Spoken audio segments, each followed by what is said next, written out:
بسم اللہ الرحمن الرحیم، السلام علیکم، میں ہوں سیبی کاظمی۔ آپ دیکھ رہے ہیں فیس بک اور یوٹیوب۔ 11 جنوری اتوار کے دن کا یہ دوسرا ویلاگ آپ کے سامنے تفصیل اور تجزیے کے ساتھ۔ اس میں بڑی اہم خبریں بھی ہیں اور اس ویلاگ کو اپنے غور سے سننا ہے۔ سب سے پہلے تو کراچی کے اس وقت حالات، اسٹیبلشمنٹ لڑکوں کو روکنے میں ناکام، آئی ایس ایف کے کپتان کے بیٹسمین کھلاڑی باغ جناح پہنچ گئے، اصل اسٹیبلشمنٹ یعنی پہنچ گئی۔ جنریشن زی اور الفا نے وہاں مزار قائد حاضری کے بعد جلسہ گاہ کو بھی بھر دیا۔ کراچی کی گلیوں، چوراہوں، سڑکوں پر پچھلے 3 دن سے دفعہ 804 انقلابی مناظر اور کمپنی کی سہیل آفریدی خلاف گھٹیا سازش سوشل میڈیا نے 20 منٹ میں اڑا کے رکھ دی۔ لاہور کے بعد تحریک انصاف کے وکلاء نے وزیر دفاع کے گھر سے بھی میدان مار لیا، بار صدر منتخب اور بڑے اب ہمارا دھیان تو ادھر تھا کراچی اور پنجاب میں، جو کشمیر میں بھی میدان لگ گیا۔ اور اس کے ساتھ عرب امارات اور سعودی عرب کا نیا معاملہ، اسحاق ڈار سعودی عرب پہنچا ہوا ہے۔ یہ بہت بڑا کھیل آپ کو میں بتاؤں گا، آپ نے اسے بڑے غور سے سننا ہے۔ امریکی فوج نے بھی ٹرمپ کے سامنے ہتھیار ڈال دیے، ایران پر حملے سے انکار کر دیا۔ وجہ کیا بنی کہ ایران کو وینزویلا نہ سمجھو، یہ الفاظ کس کے تھے؟ پھر تحریک لبیک نے بھی خاموشی توڑی، سعد رضوی ایجنسیوں کے ہاتھوں اغوا ہے، پوری قوم کو اپنا آفیشیل بیانیہ بھی بتا دیا کہ نہ عدالت میں ہے نہ کوئی کیس ہے، کمپنی کے کالے کرتوت بے نقاب کیے۔ یہ ساری خبریں کا تفصیل سے بات کریں تو سب سے پہلے تو کراچی آتا ہے۔ وہاں اس وقت صورتحال ایک جلسہ نہیں ہو رہا، یہ جلسہ نہیں ہے، یاد رکھیں، یہ ایک انقلابی کیفیت ہے۔ اس وقت ہزاروں کا جلسہ عام حالات میں ہونا چاہیے تھا، یہاں انہوں نے خود لاکھوں تک پہنچا دیا، پورے کراچی کو جلسہ گاہ بنا دیا۔ اسٹریٹ موومنٹ تھی، اس حکومت کی بیوقوفی دیکھیں، اسے سونامی کے طوفان میں بدل دیا۔ سہیل آفریدی نے عام سے باتیں کرنی تھی، اب وہ مکہ لہرا رہا ہے اور ہر طرف شکریہ کراچی، ویل ڈن کراچی، مبارکباد کراچی، یہ صدائیں ابھی شروع ہو چکی ہیں۔ دیکھیں عام حالات میں فستائیت نہ ہوتی تو سیاسی جلسہ سیاسی جماعت کی طرح بڑے آرام سے ہوتا ہے، ختم ہوتا ہے، لوگ گھروں کو چلے جاتے ہیں۔ جیسے 2 دن سہیل آفریدی کراچی کے دورے میں جمع غفیر لوگوں سے ملتے رہے، یہ اسٹریٹ موومنٹ تھی، یہ 2 دن بڑے اطمینان اور پرسکون گزرے، ایک پتہ تک نہیں ٹوٹا۔ اسٹیبلشمنٹ کا یہ جو بیانیہ ہے نا کہ تحریک انصاف کو پنجاب میں اجازت دیں گے تو بڑا انتشار پھیل جائے گا جی، بڑا خطرہ ہے جی، کیونکہ اب انہوں نے پھر وہ 9 مئی راگ لاپتے وہ سوگ دوبارہ 4 دیواروں کا منانا 3 سال بعد بھی شروع کر دیا۔ او جی ریڈیو پاکستان 3 سال بعد وہ سہیل آفریدی نے جلایا، فرینسک لیٹرین اور فرینسک لیب وہاں سے تصویریں انہوں نے میچ کر دی، سہیل آفریدی بڑھ گیا اندر، پتہ نہیں مطلب ریڈیو پاکستان کی بلڈنگ کے اندر۔ سہیل آفریدی کی تصویریں زمان پار کی 2023 کی اس کے اپنے اکاؤنٹ پہ لگی ہوئی، اسی لیے لوگ ان کو نہیں مانتے اور ان کی نہ ڈگریاں مانتے ہیں دنیا بھر میں۔ یہ حالات لیب کے، پڑھے لکھے نہیں ہیں، ریسرچ نہیں کرتے۔ اب کراچی میں نے کچھ ملا نہیں، وہاں پولیس کو انہوں نے تیسرے دن استعمال کروانے کی، ہنگامے کروانے کی، مار پیٹ، توڑ پھوڑ، تاکہ انہیں فسادات کی شکل میں بیانیاں مل جائے۔ دیکھو جی تحریک انصاف ہے، لیکن ونڈر بوائے تحریک انصاف کا سہیل آفریدی جانتا ہے واردات کیا ہے، بڑے صبر اور ضبط سے کام لیا۔ کراچی کی پولیس بھی پنجاب پولیس سے مختلف نکلی، یہ مظاہرین کو پکڑ کر خود چھوڑنے کی ویڈیوز بھی آنے لگیں۔ پنجاب پولیس تو آپ کو پتہ ہے اسٹیبلشمنٹ اور مریم نواز کا ایک مسلح جتھا ہے، جرائم پیشہ لوگوں کا ایک گروہ ہے، گلو بٹ بریگیڈ ہے۔ 40 سال کی آل شریف کی کمائی ہے یہ، جو ماورائے عدالت قتل عام آپ کو پتہ ہے سارا۔ اور پھر کراچی والے یاد رکھیں سخت جان بڑے ہیں، 1992 سے مار کھا رہے ہیں، یہ اتنی جلدی مار ہٹتے نہیں ہیں سامنے سے۔ مشرقی پاکستان انہوں نے کنٹینر جس طرح اڑائے، بالکل مشرقی پاکستان والے، آنسو گیس بھی بھگتتے رہے، راستے بند تھے، لوگ پیدل باغ جناح کی طرف جا رہے ہیں، خوف کے بت بھی راستے میں ایک ایک کر کے توڑتے جا رہے تھے، گراتے جا رہے تھے۔ خیبر چوک سے اکٹھے ہوئے، پولیس سے بچتے بچاتے یہ جلسہ گاہ تک پہنچنے کی کوشش تھی۔ اب سہیل آفریدی بھی اس دوران زرداری کی بیٹی کو سمجھایا تھا کہ جعلی سرکار ہے، اجرک ٹوپی کو عزت دے، تو مزار قائد پہ جا رہے ہیں، جسے ابھی D G S P R نے اپنا باپ قرار دیا۔ یہ باپ کی مان لو کم از کم، ہزاروں افراد جمع ہیں وہاں پر ایک گیٹ بند کرتے ہیں، دوسرے گیٹ سے، دوسرے بند کرتے ہیں، تیسرے سے پھلانگ کے لوگ جا رہے ہیں، پولیس کو پسپا کر رہے ہیں، کئی کلومیٹر پیدل چل رہے ہیں۔ بالآخر پولیس غائب ہوگی، پسپا ہوئی، کارکنان نے میدان سنبھالا۔ سہیل آفریدی کے قافلے میں عینی شاہدین جو بتا رہے ہیں، کہہ رہے ہیں 3 سے 4 لائنوں کی گاڑیوں کی مکمل قطاریں 12-13 کلومیٹر تک شہر میں داخل ہونے سے پہلے وہ سارے، اور ڈرون فوٹیجز بھی موجود ہیں۔ اب عظمیٰ بخاری صاحبہ اور غریدہ فاروقی گنتی نہیں ہے کہ جلسہ گاہ میں کتنے لوگ تھے، ونڈر بوائے وہاں موجود ہے۔ بہرحال لیاری ایکسپریس وے پر وہ جو ویڈیوز مناظر ہیں سامنے آپ کے، بنارس میں، کماڑی میں، ہر جگہ لوگ موجود۔ یہ کپتان کا اوپننگ بیٹسمین جب اننگز شروع کرنے پچ پہ آیا، اسے گراؤنڈ بھرا ہوا تھا۔ اچھا اسٹیج ساؤنڈ سسٹم لائٹیں شب کی انہوں نے چھین لی تھی، لیکن لوگ کہتے تھے ہم یہ میچ دیکھ کے جائیں گے، میچ نہیں روکنے دیں گے۔ آج سہیل آفریدی کی تقریر بڑی اہم ہوگی، نظریں اسی پہ ہوں گی۔ یہ خان کے لڑکے گرجیں گے ضرور اور یہ تاریخ بنے گی۔ اب اس جلسے کے اس موومنٹ کے 3 دن کے اثرات کتنی جلدی پھیلیں گے، اسٹیبلشمنٹ پر اس کا اثر ڈائریکٹ کتنی حد تک ہوگا، یہ اب آپ کو نظر آئے گا، کیونکہ پاکستان کے اندرونی حالات میں اس طرح کی موومنٹ، اس طرح کی سیاسی تحریکیں بڑے گہرے اثرات ہیں۔ 90% پاکستانی خان کے ساتھ کھڑے ہیں۔ آپ اگر اس پورے اب معاملات کو غور سے دیکھیں تو جو فیلڈ مارشل کا اقتدار ہے یہ 2 چیزوں پر چل رہا ہے، ایک غیر ملکی امداد پر، مطلب ان کی طاقتوں کی حمایت پر، جس میں ایک بھی کوئی ناراض ہوا تو اقتدار فارغ، اور یہ اسی لیے فی الحال کاغذات میں سعودی عرب کے ساتھ جڑے ہوئے ہیں، لیکن عرب امارات کا اثر و رسوخ اسرائیل اور امریکہ کی وجہ سے بہت زیادہ ہے، اور ٹرمپ کے ساتھ انہوں نے لمبے چوڑے وعدے بھی کیے ہوئے ہیں، وہ بھی پورے کر رہے ہیں، اور پھر یہ تو میں آگے چل کے بتاتا ہوں، لیکن پاکستان کے اندر جو ان کا بنایا ہوا نظام ہے وہ بڑی بری طرح لڑکھڑا رہا ہے، اور اس میں سیاسی نظام ان کا سب سے پہلے گرے گا۔ یہ میں آپ کو بڑی ثبوت اور دلیل سے بتاتا ہوں۔ حکومت اور اسٹیبلشمنٹ کے جو معاملات، یعنی field marshal general Asim Munir اور شہباز شریف کی حکومت، یہ سب اچھا نہیں ہے، یہ جو مرضی کہتے رہیں، میں آپ کو ثبوت پیش کرتا ہوں، پھر بیرونی معاملات پہ بھی آگے چل کے بات کرتے ہیں جو تازہ ترین ہوئے ہیں۔ ان کے عسکری صحافی ابھی خود کہہ رہے تھے کہ دنیا کا شاید ہی کوئی بوٹ ایسا ہو پاکستان میں جو شہباز شریف نے نہ چاٹا ہو، اگر اسٹیبلشمنٹ خوش نہیں ہے تو پھر اللہ ہی خوش کرے انہیں۔ اور اس وقت دیکھیں شہباز شریف خربوزہ لے کے اپنے 2 گالوں میں بھی توڑ کے دکھائے نا، یا اخروٹ بھی توڑ کے دکھائے، تو اسٹیبلشمنٹ خوش نہیں، 2 گالوں سے بات کروں، یہ گال جنرل عاصم منیر اور اسٹیبلشمنٹ کا جو بیانیہ، 3 دیکھیں معاملات، ایک بیانیہ، دوسرا ڈیلیوری، تیسرا معیشت۔ اسٹیبلشمنٹ کا وعدہ ان کے ساتھ تھا تحریک انصاف خان کو مینج کرنا، وہ کہتے ہیں ہم نے کر دیا بھائی، ہم اور سے زیادہ کیا کریں، 889 دن سے عمران خان بے گناہ جیل میں ڈالا ہوا ہے، اور کیا کریں، پارٹی اس کی مار مار کے ہم نے اشر نشر کر دیا، ان کا ایسی کی تیسی کر دی، ظلم و ستم کر کے، اور کیا کریں، وعدہ پورا کر دیا، اب تم وعدہ دکھاؤ، اب یہ وعدے کیسے پورے کریں؟ پھر اسٹیبلشمنٹ نے آج کٹا چٹا کھول دیا۔ یہ ان کے اپنے اسٹیبلشمنٹ کے لائے وہ جو وزیر خزانہ محمد اورنگزیب، شہباز شریف کی حکومت کی باقاعدہ معاشی سیاسی خودکشی پر ان کا حملہ آپ کہہ لیں، شہباز شریف کی حکومت پر اس نے پوری کی پوری جئی کی تئی پھیر دی، رندا پھیر دیا۔ اتنی خطرناک رپورٹ کہ شہباز شریف کی مالی سال کی سرکاری اداروں کی، کیونکہ سرکار ہے ان کے پاس تو سرکاری رپورٹ بھی نکلی، پھر فارم 47 کا شہباز شریف کو وزیر اعظم بنایا گیا اپریل 2024 میں، پہلا سال ختم ہوتا ہے جون 2025 میں، جنوری 2026 آگے 1.5 سال ہو گیا۔ رپورٹ جو آئی سال کی، اس نے حکومت کی چولیں ہلا کر دی کہ تمام سرکاری ادارے کون سے وہ بھی سن لیں، پاکستان ریلوے، نیشنل ہائی وے اتھارٹی، پاکستان پوسٹ ڈاک کا جو نظام ہے، OGDC، Pakistan petroleum PSO، oil بجلی کی ترسیل کے ادارے، پاکستان سٹیل، یہ تو خیر ہو گیا، سوئی گیس، مطلب 11 کے قریب بڑے ادارے، 300 گنا نقصان میں، غور سے سنیں، 300 گنا نقصان۔ حکومت نے 2 کھرب کی مالی امداد کی، کتنے کی؟ 2 کھرب کی، پھر بھی مجموعی آمدنی میں 1.5 کھرب کا نقصان۔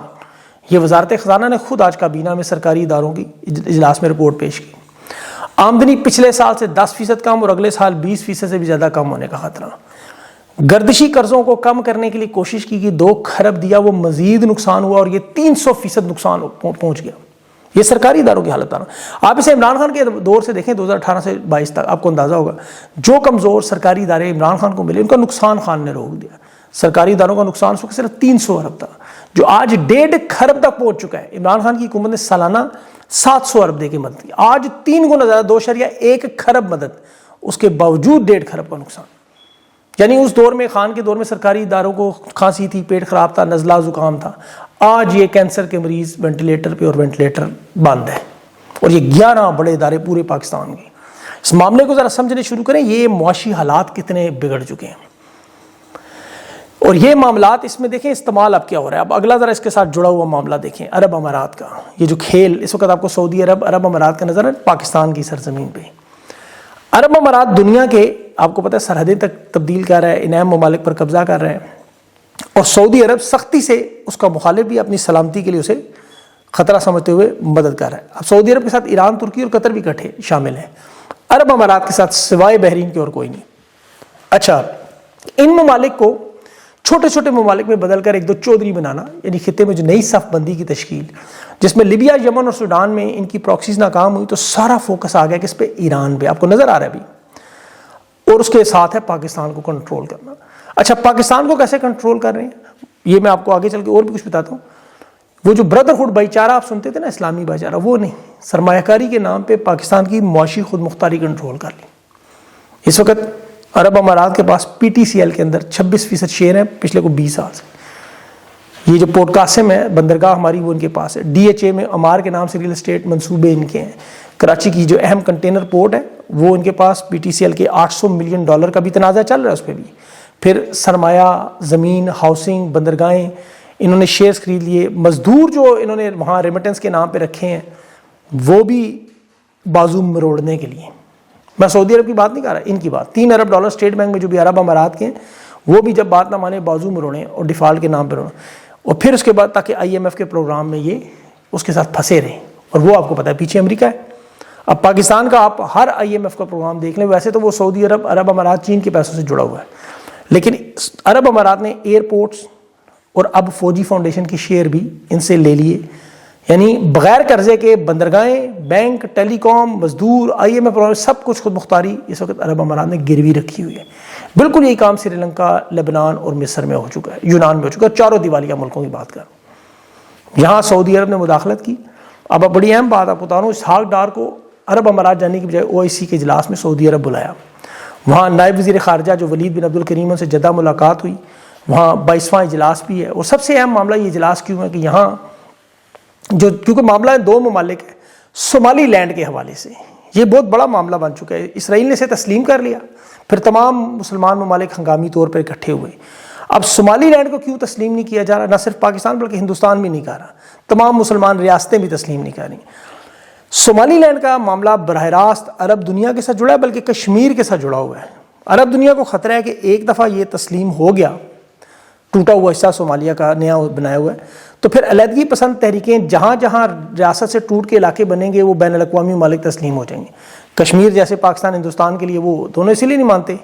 اب سعودی عرب کو خطرہ یہ ہے اس کے بعد یمن میں، دیگر پڑوسی ممالک میں بھی یہ تقسیم شروع ہو جائے گی.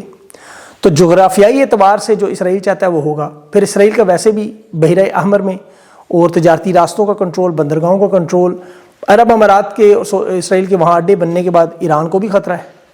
اسرائیل صومالی لینڈ کو اسی لیے تسلیم کر رہا ہے. پھر سب سے بڑا معاملہ کہ فلسطینیوں کو غزہ یا مغربی کنارے سے ویسٹ بینک سے نکال کے یہاں آبادکار کرنے کا منصوبہ، اسی لیے سب اس کی مخالفت کر رہے ہیں. یہ جدہ کا یہ ہنگامی اجلاس بڑا اہم ہے. اب یہاں ایک تو اسرائیل کی ظاہر خطے میں فوجی اثر و رسوخ بڑی تیزی سے بڑھ رہا ہے، اور اس میں ایران کا معاملہ بھی ہے. اب ایران کا معاملہ جو ہے وہ یاد رکھے صرف ایران کا نہیں ہے، یہ بھی پورے مڈل ایسٹ کا نقشہ بدلنے کی کوشش ہے. احتجاج، مظاہرے، یہ ایران کے اندر تبدیلی کی کوشش نہیں ہوتی، یہ خطے کے اندر طاقت کے بیلنس کو، مطلب اسرائیل اور امریکہ کی حکمت عملی تو یہی ہے نا کہ ایران کو اندر سے کمزور کیا جائے یا باہر خانہ جنگی سے مصروف کریں تاکہ خطے میں مزاحمت کی کوئی قیادت نہ کر سکے. ٹرمپ کھل کے جو ان کو دھمکیاں دے رہا ہے، فوجی تیاریوں کے اشارے دے رہا تھا، بار بار اسرائیل کہہ رہا تھا ریڈ لائن کراس کرنے پر اکسا رہے تھے. یہ زنجیر کی وہ کڑیاں ہیں جو ملتی ہیں. وہاں کی حکومت دباؤ میں ہے لیکن وہ ریاستی سٹرکچر مضبوط ہے، اسی لیے دن کے وقت اتنے بڑے بڑے اجتماعات، مظاہرے حکومت کی حمایت میں خواتین، بچوں کے نظر آ رہے ہیں. لیکن یہاں عرب اسپرنگ کی طرح لیبیا، شام یا عراق کی طرح کوشش کی جا رہی ہے. اس میں عرب ریاستوں کو یہ خطرہ ہے کہ یہ معاملہ پھر سعودی عرب امارات تک نہ جا پہنچے. جیسے پاکستان اس وقت سب سے زیادہ اس کا شدید ترین خطرے میں ہے. اب امریکہ کے پاس یہ آپشن ہے، جو لوگوں کے ذہن میں سوال ہے کہ یہاں فوجی بوٹ یا فوج اتار کے ایران پہ حملہ ہو سکتے ہیں. اس میں دیکھیں امریکی جنرلوں کا بیان تو آ گیا کہ ایران پر حملے کے لیے ہمیں تیاری چاہیے، بہت زیادہ وقت چاہیے، اور ابھی تو دور دور تک ایسی کوئی تیاری کے آثار نظر نہیں آئے. مشرق وسطیٰ میں جو روٹین کی حرکتیں ہیں، اس کے علاوہ اوپن سورس انٹیلیجنس پہ بھی ایسی کوئی خبر نہیں ہے. امریکی جرنیل خود ڈونلڈ ٹرمپ کو سمجھا رہے ہیں کہ ایران میں فوجی بوٹ اتارنا یعنی فوج بھیجنا بہت بڑی غلطی ہے، اور وہ 2 مثالیں دے رہے ہیں، افغانستان اور مڈل ایسٹ، یعنی مڈل ایسٹ میں عراق. ان دونوں ممالک میں دیکھیں امریکہ کیا ہوا. افغانستان میں $1 ارب لگا، 127 ممالک بھی ساتھ تھے، اور 20 سال کے بعد 2400 فوجیوں کی ہلاکت، اور افغانستان کے کوئی 2 لاکھ کے قریب شہری بھی مارنے کے بعد نتیجہ کیا نکلا کہ وہاں بغیر گولی چلائے اقتدار بھی انہیں مل گیا جن کے ساتھ لڑتے رہے، اور امریکہ کو چھوڑنا بھی پڑا. $7 ارب کا اسلحہ بھی پیچھے چھوڑ گیا، اور وہاں ایک مستحکم حکومت بھی کھڑی ہو گئی اور وہ چلنا بھی شروع ہو گئی ٹکا کے. اسٹریٹجک ناکامی کہہ لیں اسے ہم. عراق کی جنگ میں بھی یہی ہوا، وہاں بھی $3 ارب کا اسلحہ استعمال ہوا، 4500 فوجی وہاں مارے گئے. اس کے علاوہ عراق کے اندر 5 لاکھ ان کے شہری مارے گئے. صدام حسین کو تو ختم کر دیا، لیکن عراق آج بھی امریکہ کا اتحادی نہیں ہے. وہاں آج بھی ایران کا اثر و رسوخ ہے، اور وہاں آج بھی دہشت گرد تنظیمیں زیادہ کھڑی ہو گئی. یعنی جمہوریت قائم نہیں ہوئی، نہ حکومت وفادار ہوئی، نہ علاقے میں خطے میں استحکام آیا، بلکہ اپنی ساکھ متاثر ہوئی. اور امریکہ کے اپنے قرضوں میں بھی اضافہ ہوا، اور پھر چین، روس جو طاقت کا خلا چھوڑا گیا تھا وہ بھی بھر چکے ہیں. اب مشرق وسطیٰ میں امن کی بجائے عدم استحکام. اب یہ ایڈونچر ایران میں کرنے کے حق میں وہاں یہ خود اسی لیے تیار نہیں ہے. آپ اس کی ایک اور مثال آپ کو دیتا ہوں. وینزویلا میں تیل کے نام پہ صدر کو اغوا کیا کہ جی تیل استعمال کریں گے. آج امریکہ کی وہ کمپنیاں صاف صاف ڈونلڈ ٹرمپ سے کہہ رہی ہیں کہ یہاں سرمایہ کاری منافع بخش نہیں ہے. بڑی بڑی کمپنیاں ہیں, اس میں شیرون ہے, ایگزون موبل ہے, کنوکو فلپس ہے. یہ بڑی کمپنیاں ہیں کہ یہاں ناقابل سرمایہ کاری اس کو قرار دے رہی ہیں کہ ہم یہاں اتنا پیسہ لگائیں تو یہ پیسہ ڈوب جائے گا. کیونکہ وینزویلا کی حکومت پہلے بھی 2 بار ایگزون موبائل اور کنوکو فلپس کے اثاثوں پر قبضہ کر چکی کہ اربوں ڈالرز آج بھی پھنسے ہوئے ہیں. اب انہیں 100-200 ارب ڈالر کی تو صرف تیاری چاہیے, یہ اتنا بڑا سرمایہ نہیں لگاتے. وینزویلا کا پھر تیل بھی گاڑا اور گندا, اسے صاف کرنا, ریفائنریز لگانا, وہ کہتے ہیں $80 فی بیرل سے اوپر قیمت ہو تو پھر اخراجات نکلتے ہیں. وہ سیکیورٹی کے معاملات الگ ہیں. ابھی وینزویلا کی پارلیمنٹ نے بلکہ ان کی اپوزیشن نے بھی حکومت کے ساتھ مل کے باقاعدہ اپنے صدر کے اغوا کے خلاف وہ قرارداد پیش کی, اور وہ عوام میں مقبول نہیں ہے, عوام بھی کھڑی ہے. اور لوگ یہ سمجھتے ہیں کہ شاید وینزویلا کے بعد اب ایران کی باری ہے کہ یہاں اسرائیل کی جغرافی کا بڑا دباؤ ہے, اور نیتن یاہو کو خوش کرنے کے لیے ٹرمپ نے پہلے بھی ایک بار بڑی شدید بمباری کی, لیکن اس کے بعد شامل نہیں ہوا, اور وہ علامتی حملہ کرنے کے بھی قابل نہیں ہے. پھر امریکہ نے اپنے لیے بہت سارے محاذ بھی کھولنا شروع کر دیے ہیں. کولمبیا ہے, گرین لینڈ ہے, کیوبا ہے, بولیویا ہے, پورا یورپ مخالف بنا لیا ہے. ہندوستان جیسا ملک جو ان کا ہمیشہ اتحادی رہا, ٹیرف کے بعد وہ بھی سخت ناراض ہیں اور روس کے کیمپ چلے گئے.